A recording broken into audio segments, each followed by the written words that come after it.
అక్కడ ఆ కార్యక్రమానికి వెళ్ళిన వాళ్ళు ఆ గ్రామస్తులకి ఫుడ్ పాయిజన్ జరిగిందని చెప్పేసి ఈరోజు ధర్మవరం ప్రభుత్వ ఆసుపత్రిలో దగ్గర 105 మంది దాకా జాయిన్ కావడం జరిగింది.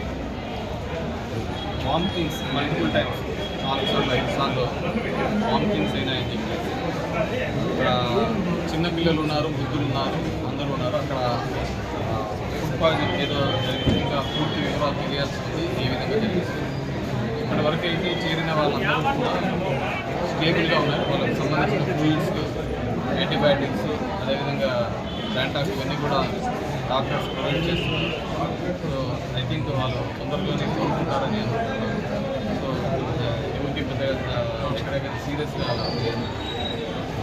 ఉన్నదంతా వామిటింగ్ సెన్స్ అయ్యి ఇబ్బంది పడుతున్న వాళ్ళు నాకు తెలిసి ఒక 1-2 అవర్స్లో అందరూ కూడా రికవర్ అయిపోయి అందరినీ కూడా డిశ్చార్జ్ చేయడానికి వీలు పడుతుంది. వాళ్ళు త్వరగా రికవర్ అయితే అంత త్వరగా వాళ్ళకు చేయడం జరుగుతుంది. డాక్టర్స్తో కూడా మాట్లాడడం ఇమీడియట్గా ఇక్కడ కానీ ఇంకా మిగతా హాస్పిటల్స్ ఇంకా ఉంటే వాళ్ళకు పంపించే కార్యక్రమం నాకు ఊరు కూడా చిన్నగా జరిగి ఆ ఊళ్ళో ఎవరైతే ఆ ఫుడ్ తిన్నారో వాళ్ళందరికీ కూడా వామిటింగ్స్ అనేది కావడం. సో ఇమీడియట్గా ప్రభుత్వం కూడా రెస్పాండ్ అయిపోయి వాళ్ళకి సంబంధించిన చికిత్స